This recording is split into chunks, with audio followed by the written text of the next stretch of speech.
শ্রদ্ধাবান দায়িক দায়িকা ইবেদা ফেব্রুয়ারি মাস মুরানার হরদি মার্চর হয়তো 15-16 তারিখ গড়ি নেই বুদ্ধ আসনান আমি বানাদরি বঙ্গিব দোল গম্ভীর গড়ি নেই যদি ভগবানে সুযোগ মঙ্গলের আগায় আমারে প্ল্যান প্রোগ্রাম আন যদি গড়িতে দগে দগে যদি অলে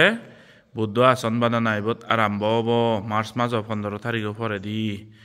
দোল গম্ভীর গড়ি বুদ্ধ মূর্তি বুদ্ধ আসনান বানিব এক করে পুরাণত ইলয় ভাড়া দান দক্ষিণে গড়ি ফারিবা সকেনে বুদ্ধ আসনান বুদ্ধ বোজত দেব মানবে সেবা করিবেক বুদ্ধরে পুজো করিবেক আজার লক্ষ্য মানিয়ে বোধ শ্রদ্ধা জাগিবাক কি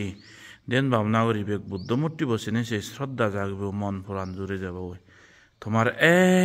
তাল পুণ্য হব এই বুদ্ধ আসনান বানে বাতে টেঙা ভুজে তুবে তৈ পারিবা অনেকে মরে হইন বুদ্ধ আসনান বানে দেবলে টেঙা ভুজে দান করিবেক টেঙা ভুজে তুবে তৈ পারিবা হালে দান তাল পুণ্য হব।